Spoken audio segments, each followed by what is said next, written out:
नमस्कार दोस्तों, इस वीडियो में अपन लोग चर्चा करने वाले हैं आरपीएससी राजस्थान लोक सेवा आयोग के द्वारा एक प्रेस नोट जारी हुआ है कुछ ही समय पहले 24/6/2022। यानी कई विद्यार्थियों की ये समस्या थी कि ओटीआर में जैसे फादर्स नेम है, खुद का नाम है, मदर्स नेम है, उनमें क्या है कि स्पेलिंग्स वगैरह जो थी वो मिस्टेक थी। तो उनका संशोधन अब आप कर सकते हो।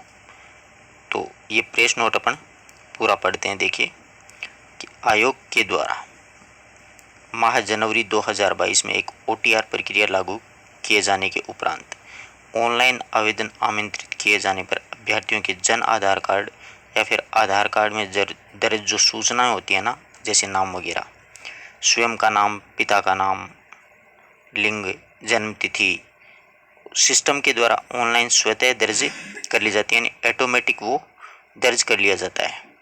तो जन आधार कार्ड और आधार कार्ड में प्रविष्ट जो सूचनाएं एवं शैक्षणिक दस्तावेजों में डाटा में कई प्रकार की भिन्नताएं होना कतिपय अभ्यर्थियों के द्वारा व्यक्त किया गया। यानी अभ्यर्थियों ने ये शिकायत दर्ज करवाई आरपीएससी के सामने कि जन आधार कार्ड और आधार कार्ड में जो नाम है उनकी स्पेलिंग्स में काफ़ी डिफरेंस आ रहा है। तो आयोग के द्वारा ओटीआर डाटा के शैक्षणिक दस्तावेजों के अनुरूप संशोधन एवं तदनुरूप ओटीआर के माध्यम से भरे गए भर्ती आवेदकों में संशोधन का एक नया अवसर उपलब्ध करवाए जाने का एक निर्णय लिया है कि विद्यार्थियों के जो फॉर्मों में समस्या हो गई थी, जो स्पेलिंग्स वगैरह में, उनमें आप संशोधन कर सकते हो। आवेदकों में संशोधन का एक अवसर दिया जाएगा और तदनुसार संशोधन करने के लिए एक बार ये शुल्क अवसर प्रदान किया जाएगा। यानी ये अवसर है वो आपको निःशुल्क दिया जाएगा, इसमें आपके कोई पैसे नहीं लिए जाएंगे। अब आप आराम से संशोधन कर सकते हो। ओटीआर प्रोफाइल में संशोधन करने की जो प्रक्रिया वो देखिएगा क्या होती है कि ओटीआर में संशोधन हेतु सर्वप्रथम अभ्यर्थियों ने जिस माध्यम से पूर्व मतलब आपने फॉर्म भरा था ना, ओटीआर प्रोफाइल बनाई थी, यथा आधार या फिर जन आधार कार्ड जो भी लगाया था, उसमें एसएसओ आईडी अपनी है, उसमें अभ्यर्थी का नाम, पिता का नाम, लिंग, जन्म तिथि में संशोधन करवाना होगा। यानी इन चीज़ों में समस्या हुई थी, इनमें आप संशोधन कर सकते हो। उक्त दस्तावेजों में संशोधन कराए बिना ओटीआर में संशोधन किया जाना संभव नहीं होगा। इनमें संशोधन करना पड़ेगा पहले, उसके बाद में आप ओटीआर में संशोधन कर सकते हो। उक्त दस्तावेजों में एसएसओ प्रोफाइल यानी जो आईडी है अपनी, उसमें संशोधन के पश्चात अभ्यर्थी को एसएसओ में लॉगिन करने के बाद में रिक्वायरमेंट एक पोर्टल है, उसमें क्लिक करेगा और रिक्वायरमेंट पोर्टल में जाने के बाद अभ्यर्थी को डैशबोर्ड में वन टाइम रजिस्ट्रेशन पर क्लिक करना होगा। यानी ओटीआर जो शब्द आता है ना, वहाँ पर क्लिक करेंगे तो आगे का फॉर्म ओपन हो जाएगा। इसके पश्चात अभ्यर्थी को उसके द्वारा पूर्व में भरी गई ओटीआर प्रोफाइल प्रदर्शित होगी यानी दिखाई देगी और उसके अंत में अभ्यर्थी है वो साइन अप बटन से क्लिक करेगा। यानी कंप्यूटर के माध्यम से वो ई मित्र वाला कर देगा ये सारी बातें।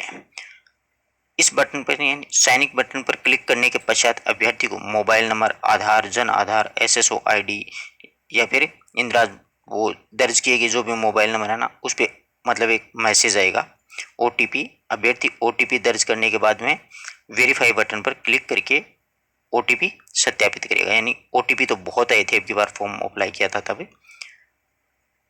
इसके पश्चात अभ्यर्थी के स्क्रीन पर एक पॉपअप खुलेगा जिसमें अभ्यर्थी का नाम, पिता का नाम, लिंग, जन्म तिथि आदि फैक्ट होंगे और अभ्यर्थी उन्हें कंफर्म करने के बाद में ही फाइनली सबमिट बटन पर क्लिक कर देगा। एक बार फाइनली सबमिट होने के बाद में अभ्यर्थी पुनः ओटीआर में संशोधन नहीं कर पाएगा, इसलिए बहुत ही ध्यान से आपको ये चीज़ें भरनी है अब की बार। उक्त संशोधन की अवधि दिनांक है वो 25 जून से लेकर के आप 24 जुलाई तक 1 महीने का आपको समय दिया गया है, रात्रि के 12 बजे तक रहेगी। इसके पश्चात लिंक का वो स्वतः निष्क्रिय हो जाएगा। अतः अभ्यर्थी ओटीआर प्रोफाइल में संशोधन की अंतिम तिथि का इंतजार किए बिना यथा समय संशोधन कर लेवें। उसके पश्चात संशोधन के लिए समय नहीं दिया जाएगा। एक बार निःशुल्क मौका दिया जाएगा, 1 महीने का आपको समय दे दिया गया है। 25 जून से लेकर 27 जुलाई तक आप अपना ओटीआर में संशोधन कर सकते हो। और अब ये संशोधन होने के बाद में निश्चिंत हो कि आप आराम से अच्छे से फर्स्ट ग्रेड या सेकंड ग्रेड की जो भी आप तैयारी कर रहे हो वो अपनी सुचारू जारी रखें। इस प्रकार की कोई टेंशन न पालें, जिससे कि आपके दिमाग में ये रहे कि फॉर्म में मेरे नाम में कोई प्रॉब्लम हो गई या कुछ और हो गया, ऐसा कुछ भी नहीं हुआ है।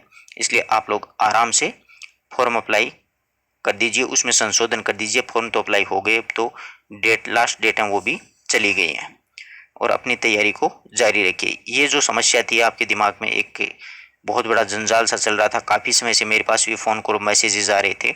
मैं भी सभी को यही कह रहा था कि आपको एक बार ज़रूर मौका दिया जाएगा, परंतु मन में ये डर बैठा रहता है कि पता नहीं अपना सही होगा कि नहीं होगा।